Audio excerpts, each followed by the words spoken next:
Fête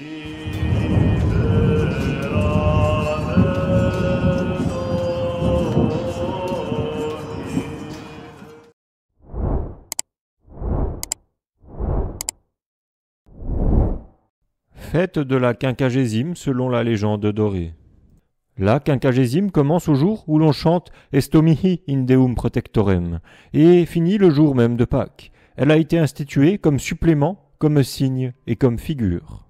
Comme supplément, comme nous devons jeûner 40 jours pour imiter Jésus-Christ et qu'il ne se trouve seulement 36 jours de jeûne, puisque la règle générale est de ne jeûner pas le dimanche, en signe de joie et par respect pour la résurrection.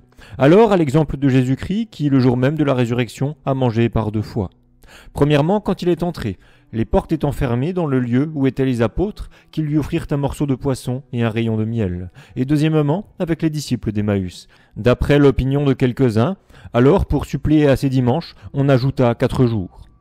Et en outre, les clercs, convaincus qu'ils doivent l'emporter en sainteté sur le reste du peuple, comme ils le surpassent par le sacrement de l'ordre qui leur a été conféré, commencent à jeûner et à faire abstinence 2 jours avant, ce qui fait une semaine entière. De là le nom de quinquagésime. Et c'est, au témoignage de saint Ambroise, le pape Télésphore qui l'a ainsi réglé. Nous ajoutons que le jeûne de 40 jours dont il est question est évidemment le carême. L'autre raison pour laquelle la quinquagésime a été instituée est celle de la signification ou signe. La quinquagésime signifie le temps de la rémission, c'est-à-dire de pénitence où tout est remis. Or, la 50e année était celle du jubilé ou de rémission, parce qu'alors les dettes étaient remises, les esclaves étaient rendus à la liberté et tous rentraient dans leurs biens. Cela laisse voir que, par la pénitence, les dettes des péchés sont remises. Tous sont délivrés de l'esclavage du démon et rentrent en possession des célestes demeures. La troisième raison pour laquelle la quinquagésime a été instituée est celle de la figure. Car la quinquagésime n'est pas seulement la figure du temps de rémission, mais encore de l'état de béatitude. En la 50e année, les esclaves étaient rendus à la liberté. 50 jours après que l'agneau eut été immolé, la loi a été donnée. 50 jours après Pâques, le Saint-Esprit fut envoyé. Donc, ce nombre représente la béatitude, puisqu'avec lui vient l'acquisition de la liberté, la connaissance de la vérité et la perfection de la charité. En l'épître et en l'évangile de ce jour, 3 choses nous sont représentées comme nécessaires pour perfectionner les œuvres de la pénitence, savoir la charité dont les qualités nous sont exposées dans l'épître. L'épître en question est 1 Corinthiens chapitre 13, versets 1 à 13. Si je n'ai pas la charité, je ne suis rien, etc. Le souvenir de la passion et la foi de l'aveugle guéri sont racontés dans l'Évangile. La foi, en effet, rend les pauvres elles-mêmes agréables à Dieu. Elle est de nature à l'apaiser, parce que sans la foi, il est impossible de plaire à Dieu.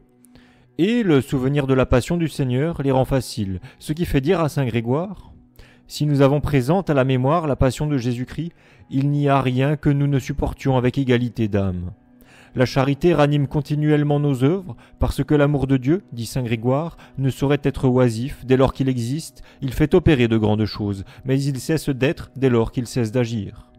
Et, de même qu'au commencement, l'Église, comme remplie de désespoir, criait « Circum dederunt me genitus mortis » des gémissements de mort m'environnent.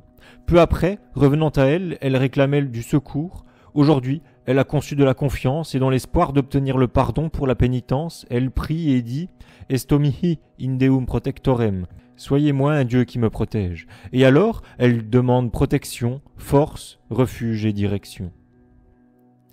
Tous ces enfants sont ou en grâce, ou en faute, ou dans le malheur, ou dans la prospérité. Pour ceux qui sont en grâce, elle réclame la force afin qu'ils soient corroborés en la grâce. Pour ceux qui sont en état de faute, elle demande que Dieu soit leur refuge. Pour ceux qui sont dans le malheur, elle implore sa protection afin qu'ils soient protégés dans leur tribulation. Pour ceux qui sont dans la prospérité, elle demande direction, c'est-à-dire qu'ils se laissent conduire sans résistance par la main de Dieu. On a dit plus haut que la quinquagésime finissait au jour de Pâques parce que la pénitence nous fait ressusciter à une nouvelle vie. Dans ce temps, on récite plus souvent qu'en tout autre le psaume 50, Miserere mei Deus, qui est un psaume de pénitence et de rémission. Soyez bénis et que Dieu vous garde.